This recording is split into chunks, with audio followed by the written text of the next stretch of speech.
Cara perkembangbiakan tumbuhan kita bagi menjadi dua, yaitu satu, perkembangbiakan secara generatif atau melalui biji.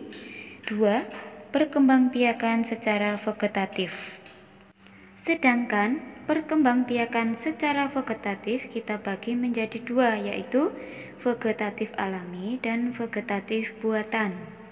Yang pertama, kita akan mempelajari tentang perkembangbiakan tumbuhan secara generatif atau biji. Biji berasal dari proses penyerbukan yang ada di bunga, yaitu jatuhnya serbuk sari di kepala putik. Serbuk sari akan menempel di kepala putik, kemudian turun ke bawah. Nah, disinilah letak bakal biji, yang nantinya biji itu akan dapat tumbuh menjadi tumbuhan baru. Selanjutnya yaitu perkembangbiakan secara vegetatif. Yang pertama yaitu vegetatif alami.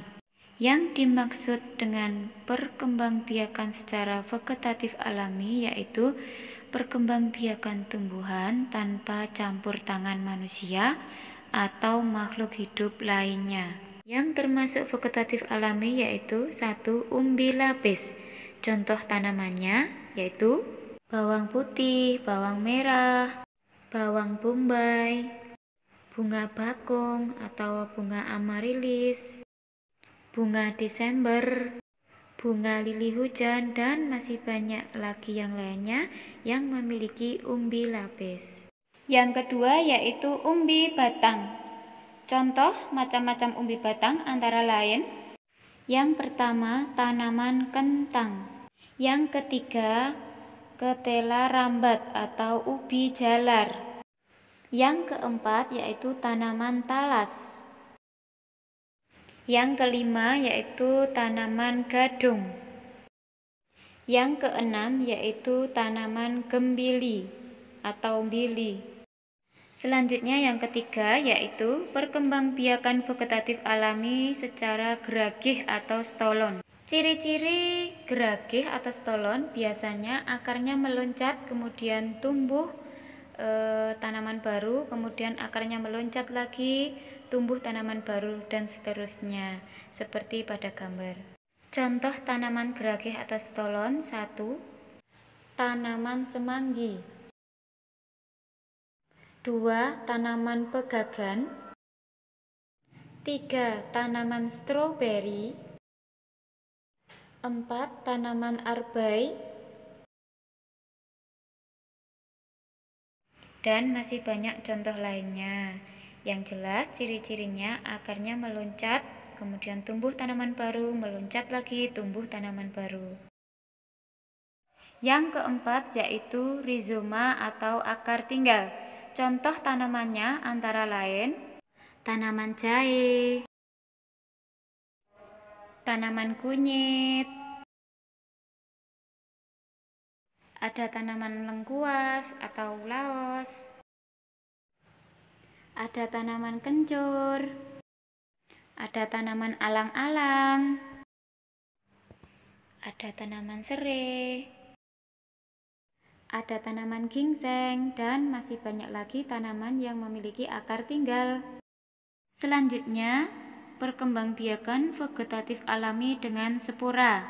Contoh antara lain tanaman jamur. Semua jenis jamur berkembang biak menggunakan spora. Ada paku ekor kuda dan jenis paku-pakuan yang lain berkembang biak juga menggunakan spora. Nah, ini adalah beberapa contoh jenis tanaman paku-pakuan yang berkembang biak menggunakan spora. Bisa kita lihat dengan jelas kantong spora berada di daun tanaman paku-pakuan. Spora ini berupa serbuk halus yang bisa penyebarannya dibantu oleh angin.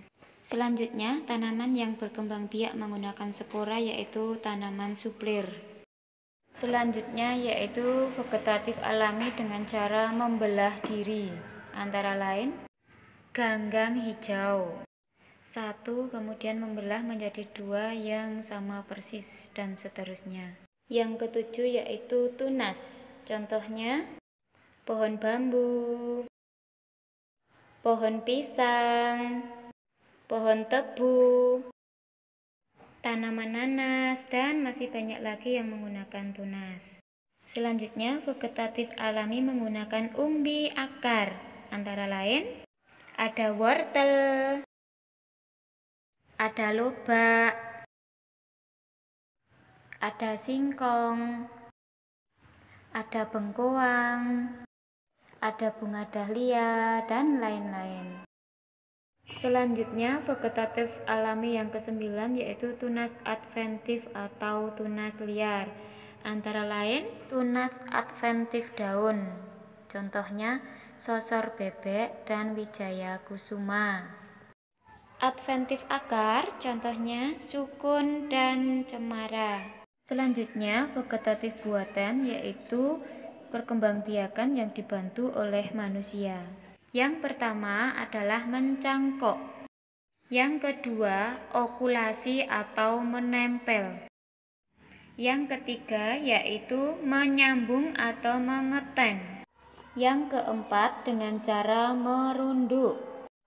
Yang kelima dengan kultur jaringan. Yang keenam menggunakan stek atau memotong.